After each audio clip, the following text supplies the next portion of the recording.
Salut les amis, bienvenue sur Plante ta Liberté, la chaîne où on fait pousser notre liberté financière. J'espère que tu as profité du beau temps cette semaine, car il n'y avait pas que la météo qui était au beau fixe, il y a aussi cette semaine les marchés financiers. On est repassé au vert comme tu as pu voir le titre. Et sans tarder, on va passer sur l'indice du S&P 500. Et comme tu peux le voir, il repasse bien au vert. Depuis l'autre jour, depuis la dernière vidéo que je t'ai fait, je sais pas si tu te rappelles, je t'avais montré le croisement de moyenne mobile qui repasse à l'achat et là on a bien remonté depuis et nous sommes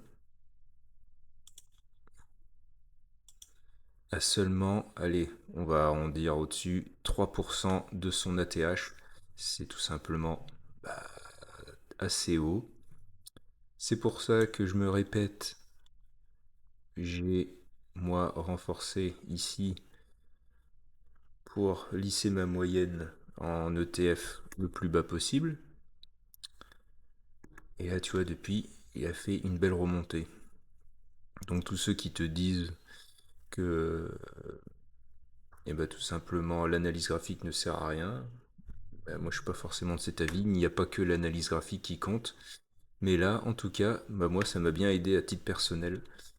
Donc voilà, sachant aussi qu'on va pas tarder à recroiser avec l'autre moyenne mobile. Donc c'est plutôt pas mal. Pourquoi maintenant les amis ça a remonté? Alors, il y a eu un cessez-le-feu au Moyen-Orient, USA-Iran, et ça a rassuré les marchés. Il y a moins de risques, les investisseurs reprennent confiance, le pétrole baisse, l'inflation potentielle, elle est certainement plus faible, donc probabilité de baisse de taux par la Fed qui augmente. Tout ça est très positif pour le marché des actions. Donc en tout cas, ouais, c'est une grosse remontée depuis les plus bas de ces derniers jours.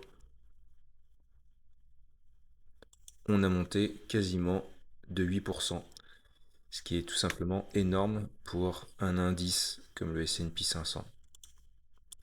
Donc voilà, encore une fois, même si tu étais investi là, il faut quand même être dans le train. C'est encore la preuve.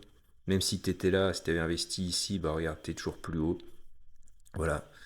Évitez d'écouter le bruit, restez investi, c'est ce qui compte, c'est le long terme. Maintenant, le Brent, il a bien baissé. J'espère qu'il va bien baisser aussi à la pompe. Ça, c'est pas sûr. En tout cas, chez nous, comme tu as pu le remarquer, ça monte très vite. Par contre, ça baisse très très lentement. Et bien, par contre, à la bourse, non. Ça monte très vite et ça baisse très vite. C'est instantané. Donc, depuis les plus hauts de ces derniers jours, on a baissé quand même on a arrondi au-dessus, 26%. Pourquoi? Il y a eu un accord de cessez-le-feu entre les États-Unis et l'Iran. Le marché anticipe moins de perturbations de l'offre. Possibilité de réouverture du détroit d'Ormuz. Donc c'est pour ça qu'il y a eu à peu près moins 20% sur le pétrole mondial. Donc plus de pétrole disponible. Le prix en baisse. Résultat, le Brent a chuté fortement de moins 13 à moins 15% en une seule séance. Donc ça, le Brent en ce moment, c'est le nerf de la guerre. Et malgré quand même qu'il y a un accord avec de cessez-le-feu, chaque jour qui passe, en tout cas, c'est assez compliqué. Donc là, c'est plutôt une bonne nouvelle, même si c'est toujours très très très tendu avec les Israéliens et les Libanais, par exemple. Donc, affaire à suivre. En tout cas, le Brent, lui, il baisse. Maintenant, le gold. Alors le gold, il se maintient bien. Et pourquoi, comparé au Brent, il descend pas? Donc même avec une détente des tensions USA-Iran, comme je te l'ai marqué là, le risque n'a pas disparu, il a juste diminué. L'incertitude géopolitique est encore présente, conflits et tensions globales sont persistantes, les investisseurs gardent une partie de leur argent en or, au cas où, donc c'est une valeur comme on dit, refuge et ben, elle joue son rôle pleinement. Et on est toujours dans le canal haussier. On peut regarder par rapport à son ATH. En gros, ouais, on est à 17%, 18% de son ATH. En tout cas, l'or se maintient. Maintenant, les amis, le CAC 40. Alors, le CAC 40, il a pareil, il a bien monté, il a suivi comme la hausse comme le S&P 500. Le CAC 40 bénéficie particulièrement de la baisse du Brent. L'Europe est importatrice de pétrole, donc pétrole qui baisse, coût qui baisse pour les entreprises, effet direct. Les marges sont améliorées des entreprises, inflation potentiellement plus faible. Alors c'est pareil, il faut prendre des pincettes, les amis, rien n'est sûr. Mais en tout cas, l'inflation est potentiellement plus faible, donc c'est très positif pour les groupes comme le transport, l'industrie et bien sûr le CAC 40, c'est aussi le luxe, donc ça rassure les investisseurs qui sont de retour. Arrêtez d'écouter le bruit, restez investi quoi qu'il arrive. Là, on a eu encore ce que je disais dans des précédentes vidéos. Je ne pensais pas qu'on aurait pu avoir des soldes de Trump une deuxième fois. Alors pour ceux qui avaient loupé la première, là, il y a eu une deuxième chance. Alors comme on dit jamais 203, je n'en sais rien. Mais en tout cas, il y a eu encore des belles opportunités.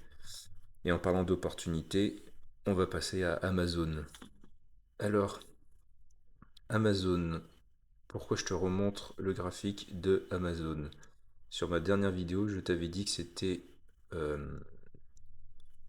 une des actions que j'avais renforcées en début de mois. Tout simplement, alors ça ne reste que mon avis par rapport au tarif qu'elle était, donc il y avait une belle baisse, et aussi par rapport à tout ce qui se passe aux alentours. Et regarde maintenant l'analyse graphique, les algorithmes me disaient que c'était acheteur. Donc en gros, j'ai acheté ici et regarde la montée. Pourquoi? Et sachant que je t'ai entouré aussi, j'ai oublié, il y a encore un autre croisement de moyenne mobile. Donc là, on est vraiment très très bullish sur Amazon. Donc pourquoi, les amis, c'est très bullish sur Amazon? La publication de la lettre annuelle du CIO Andy Jassy. Ce qu'il a annoncé, forte demande pour les puces IA d'Amazon, Graviton et Trainium. Des clients prêts à acheter toute la production disponible. Une stratégie très agressive pour dominer l'IA. Résultat, le marché voit un énorme potentiel de croissance. L'action a bondi d'environ plus 5,6%, plus forte hausse en plusieurs mois sur cette valeur. Donc voilà, moi j'étais passé à l'achat comme je te disais en début de mois. Donc voilà, ça confirme qu'il faut aussi faire un peu d'analyse graphique. Et pareil, quand on est investi, quand on fait du stock picking, il faut investir dans des entreprises dans lesquelles vous croyez. Voilà, il faut quand même se renseigner, il ne faut pas acheter comme ça en claquant des doigts, dire ah ouais, je voudrais investir là-dedans. Non.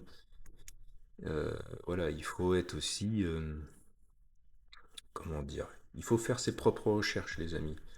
Que vous m'écoutez mes vidéos ou d'autres vidéos de youtubeurs, voilà, vous êtes maître de votre argent, de vos investissements. C'est votre responsabilité. Moi, sur cette vidéo et sur mes vidéos, je montre juste ce que je fais. Mais voilà, l'avantage qu'on a aujourd'hui, c'est qu'il y a tellement de vidéos sur l'investissement que voilà, vous pouvez prendre des idées à gauche et à droite. Voilà, pour prendre vos décisions, mais vos décisions doivent être mûrement réfléchies. Voilà, c'était juste la petite parenthèse investisseur, mais ultra importante. Maintenant, l'entreprise Meta, là pareil, Bon, on va refaire l'histoire du début de cette vidéo. Il y a une détente géopolitique due au cessez-le-feu USA-Iran. Donc, les investisseurs ont réinvesti dans des actions. Et là, c'est par exemple le cas avec Meta. Donc, grosse détente géopolitique, c'est le déclencheur du début de la semaine. Apaisement des tensions au Moyen-Orient, moins de risques de choc pétrolier, moins de stress global sur les marchés. Les investisseurs reviennent rapidement sur les actions. Et là encore, évitez d'écouter le bruit, restez investi. Là, il y avait des belles opportunités, c'est ce que je vous disais. C'est ce que je vous disais l'autre jour dans des anciennes vidéos, mes dernières vidéos. Voilà, elle avait baissé au plus bas là, de ces derniers jours de 52% par rapport à son ATH. Aujourd'hui,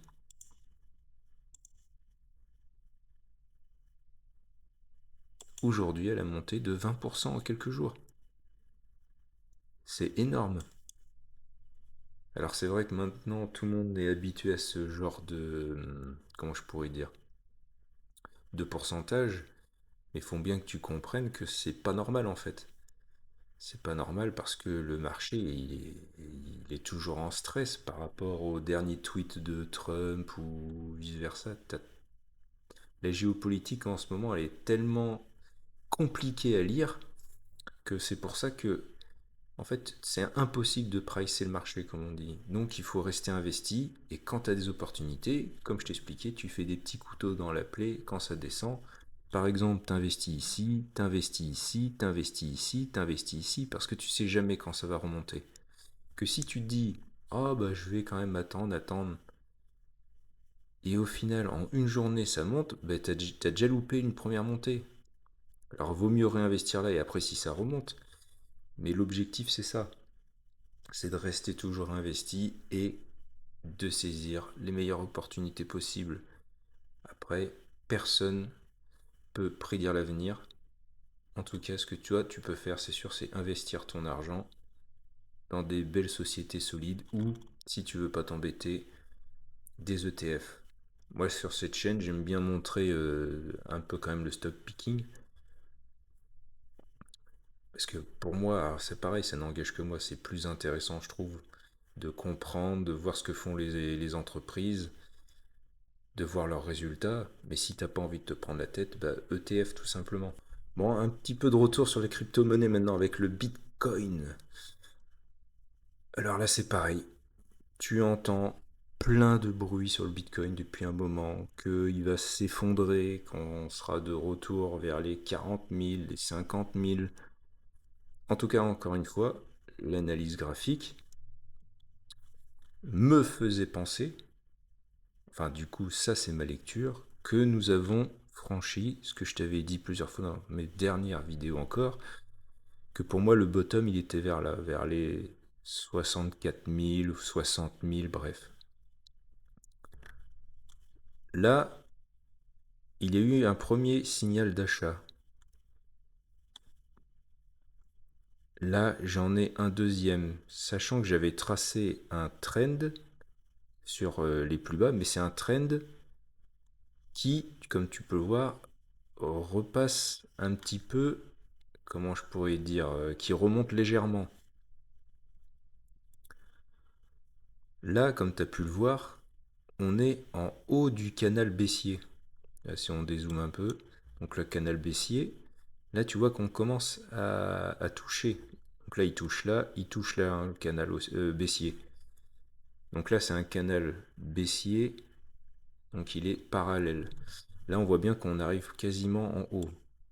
Si jamais on cassait ça par le haut, ça voudrait dire qu'enfin nous sommes sortis du canal baissier et ça pourrait être potentiellement bullish.